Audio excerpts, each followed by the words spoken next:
Baba spoke words that will echo through generations. He said, and I quote, "I have been to the mountaintop. I have seen the glory land. I may not get there with you, but together we will get there." Ni kauli iliyonenwa na hayati Raila Amolo Odinga, ila sasa inarejelewa na Rais Daktari William Ruto kwenye sherehe za mashujaa zilizoadhimishwa leo Jumatatu ya tarehe 20 mwezi Oktoba mwaka 2025 katika uwanja wa Ithokwe, kaunti ya Kitui.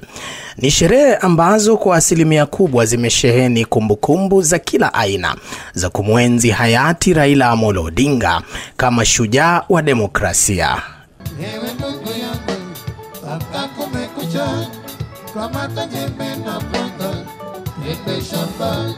Watoto waliotumbuiza pia kwa ustadi wakachora michoro iliyomwenzi hayati Raila kama shujaa, mbali na matumbuizo mengine ikiwemo mashairi.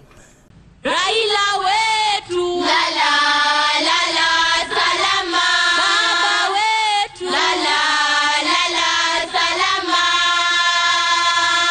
Moyolwen e anayeni Yesu niteko ewa kipakoro tabiro pakomo sima moyolwen Yesu. Rais wa Senegali Bassirou Diomaye Faye, ambaye alikuwa mgeni mwalikwa, pia amemmiminia sifa kedekede hayati Raila Amolo Odinga, lakini pia akasisitiza haja ya mashujaa kutambuliwa.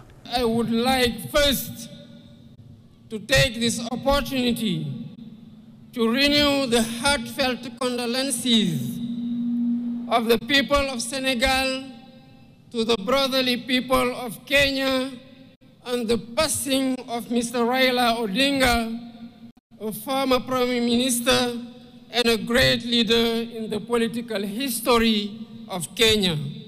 Rais Daktari William Ruto kwa upande wake amemtaja hayati Raila Amolo Odinga kama kiongozi aliyependa Kenya zaidi ya azma zake za kisiasa, akisema kwamba angekuwa tayari kuziweka kando ili kuhakikisha usawa na ustawi wa taifa unashuhudiwa. Raila Amolo Odinga aspired and labored for a Kenya that is free, that is fair, governed by the rule of law, and filled with limitless opportunity for all of us. Baba envisioned and fought for a nation where, in the immortal words of our national anthem, justice is everyone's shield and defender, where we all dwell in unity, peace, and liberty, and a Kenya that has plenty within its borders. Rais Ruto amesema kupitia serikali jumuishi, yani broad-based government, uchumi wa taifa hili umeimarika, akiwakashifu wale waliokuwa wakimsuta hayati Raila baada ya kuungana na serikali ya Kenya Kwanza. Sasa mimi nataka niwatangazie uchumi wa Kenya sasa iko steady. Na sasa tuko na mpango kamili ya vile tutasukuma mambo ya maendeleo ya taifa letu mbele. Akiangazia masuala mengine, Rais Ruto amesema kuwa ni wakati wa serikali sasa kuimarisha kilimo nyunyizi ili kuona kwamba utoshelevu wa chakula kwa taifa unaongezeka hata zaidi. We have now set an ambitious target to build at least 50 mega dams across Kenya and to bring at least 2 million acres under irrigation. Not only a food secure nation, but also a major exporter of farm produce in the coming years. We have many markets that we have negotiated.